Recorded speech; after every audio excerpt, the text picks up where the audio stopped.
Indonesia 100 tahun yang lalu.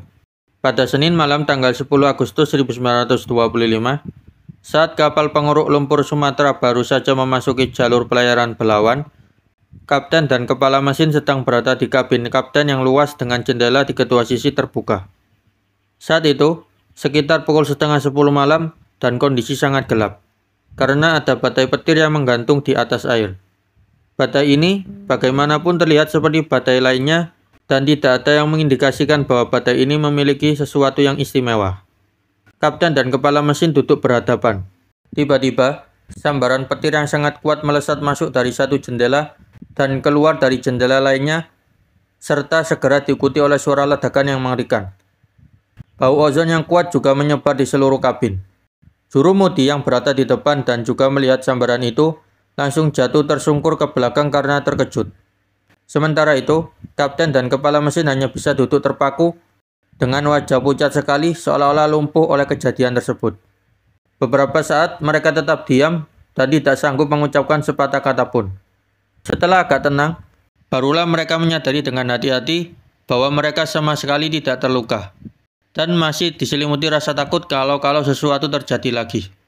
Setidaknya, secara fisik tidak, meskipun secara batin masih terguncang hebat, seperti yang diberitakan di surat kabar Sumatera Pos. Mereka kemudian berdiri dan mulai memeriksa kabin, di mana aroma aneh yang muncul dari pelepasan listrik masih tercium. Ternyata, sambaran itu tidak meninggalkan jejak sama sekali. Keesokan paginya, ketika hari sudah terang, kabin tersebut juga diperiksa secara menyeluruh. Begitu pula dengan sekitarnya, tetapi tidak ada yang bisa ditemukan.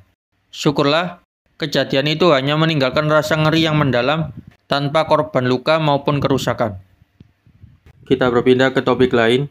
Pada tahun 1925, pemerintah Hindia Belanda mulai serius menghadapi masalah yang semakin meresahkan masyarakat, yaitu perjudian. Kegiatan ini dianggap meresahkan masyarakat karena sering menimbulkan kerugian, pertengkaran, bahkan tindak kriminal. Gubernur Jenderal telah meminta Direktur Kehakiman setelah berdiskusi dengan Jaksa Agung untuk memberikan pandangannya mengenai kemungkinan memperberat hukuman dan sekaligus menyederhanakan pasal-pasal tentang perjudian dalam Kitab Undang-Undang Hukum Pidana agar lebih mudah diterapkan. Permintaan ini menunjukkan bahwa pemerintah kolonial menyadari dampak negatif dari maraknya praktik perjudian. Mereka tidak hanya ingin menindak tegas, tetapi juga merombak sistem hukum yang ada agar bisa lebih efektif dalam memberantas kejahatan ini. Kita berpindah ke Mojokerto. Pada tahun 1925, sebuah berita dari Mojokerto dan daerah sekitarnya tentang rencana pembangunan infrastruktur. Dinas Pekerjaan Daerah di Surabaya telah merancang rencana untuk pembangunan sebuah saluran air bagi Mojokerto yang akan juga menyediakan air bagi seluruh daerah pedalaman Mojokerto. Dengan demikian, tempat-tempat seperti Krian dan Mojosari akan mendapat pasokan air dari saluran tersebut. Rencana ini akan dilaksanakan melalui kerjasama antara daerah Surabaya dan kota Mojokerto. Sumber air utama untuk proyek ini akan diambil dari daerah Pacet. Kita berpindah ke Jawa Tengah. Pada Minggu pagi tanggal 16 Agustus 1925, kota Pekalongan dipenuhi semangat luar biasa. Para pedagang berbondong-bondong datang untuk mendapat tempat terbaik di Pekan Raya tahunan.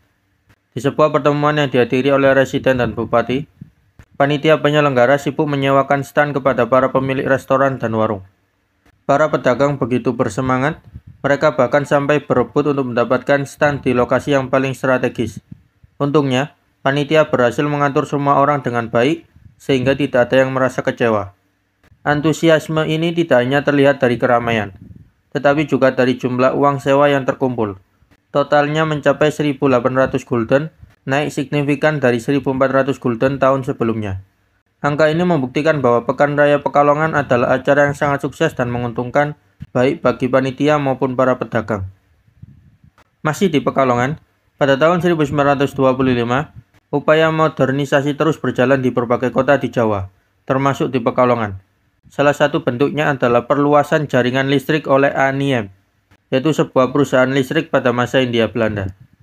ANIEM mengajukan izin kepada Dewan Kota Pekalongan untuk memperluas jaringan kabel tegangan tinggi sekaligus membangun sebuah gardu transformator di daerah Krapyak. Gardu ini diperlukan agar listrik bisa dialirkan dengan baik ke kampung-kampung di sekitar wilayah tersebut. Rencananya, kabel utama akan ditarik dari jalur besar melalui sebuah kotak kabel yang diproyeksikan di sebelah selatan Kali Loji. Kita berpindah ke Jawa Timur. Pada tahun 1925, pemerintah kolonial Hindia Belanda mengalokasikan dana yang cukup besar, yaitu 30.550 gulden untuk mengembangkan fasilitas militer di Surabaya. Dana tersebut digunakan untuk pembangunan di lapangan terbang Morok Rembangan.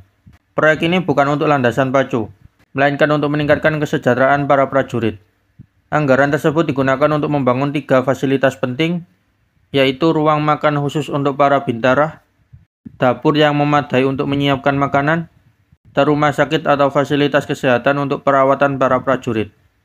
Pembangunan ini menunjukkan bahwa pemerintah kolonial tidak hanya fokus pada kekuatan udara, tetapi juga memperhatikan kebutuhan dasar dan kesehatan para prajuritnya. Kita berpindah ke Jawa Tengah. Pada tanggal 20 Agustus 1925, sebuah kabar penting muncul dari Surakarta. Bertepatan dengan ulang tahun Mangkunegara 7, akan dilakukan pengangkatan pejabat tinggi baru, yaitu seorang Bupati Patih. Jabatan ini jatuh kepada Raden Mas Sarwoko Mangunkusumo, yang saat itu menjabat sebagai Bupati Karanganyar. Sarwoko Mangunkusumo bukan orang baru dalam lingkungan Mangkunegaran. Ia adalah putra sulung dari Bupati Patih sebelumnya, yang baru saja pensiun setelah mengabdi dalam waktu yang sangat lama. Perjalanan karir Sarwoko sendiri cukup menarik.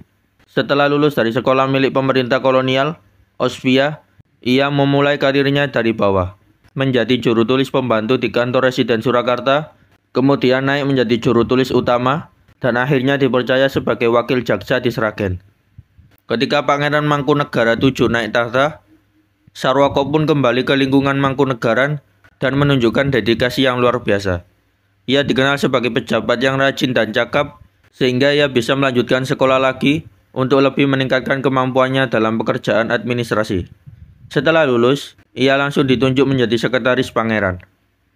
Karir Sarwoko semakin cemerlang ketika ia menggantikan ayahnya sebagai Bupati Karanganyar. Dan pada saat perayaan ulang tahun pangeran, ia akan dilantik menjadi Bupati Patih, posisi tertinggi di bawah pangeran. Selain itu, pada kesempatan ulang tahun Mangkunegara 7, ditunjuk pula Bupati Karanganyar yang baru untuk menggantikan Sarwoko. Jabatan ini diberikan kepada seorang mantan wedana dari Lumajang. Masih di Jawa Tengah, pada tanggal 22 Agustus 1925, sebuah kabar datang dari Solo. Saat itu, pemerintah kolonial berencana mendirikan AMS, yaitu sebuah sekolah menengah umum setingkat SMA yang dianggap bergengsi pada masa itu. Sebuah panitia khusus dikirim ke Solo untuk mencari lokasi yang tepat bagi sekolah tersebut. Mereka meninjau 2 pilihan tempat, satu berada di sekitar Villa Park, kawasan elit di Solo, dan satu lagi di dekat lapangan pacuan kuda. Kedua lokasi dinilai strategis, sehingga panitia masih ragu untuk menentukan mana yang paling cocok. Sambil menunggu pembangunan gedung sekolah yang direncanakan mulai dibangun pada tahun 1927, Sekolah AMS Solo sementara akan menempati sebuah rumah sewaan. Perundingan mengenai penyewaan rumah itu sedang dilakukan saat berita ini ditulis. Kita berpindah ke Jakarta.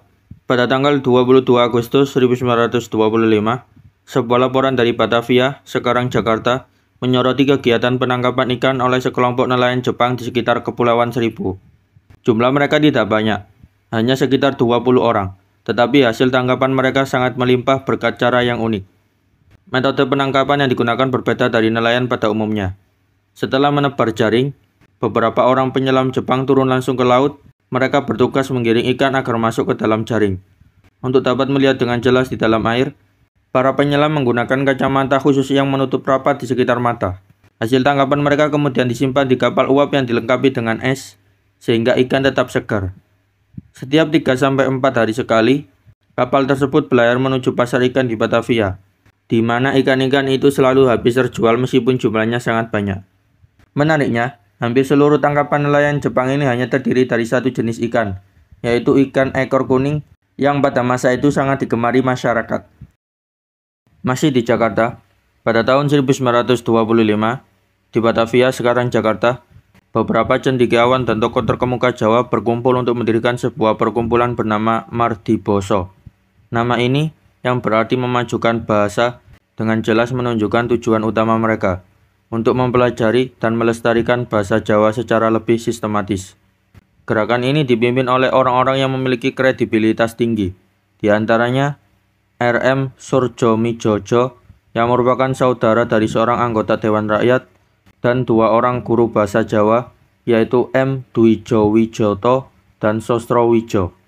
Perkumpulan ini dianggap berbeda dari organisasi serupa di Jawa Tengah. Keunikannya menarik perhatian banyak orang. Buktinya, dalam waktu singkat sudah ada puluhan orang yang mendaftar untuk menjadi anggota.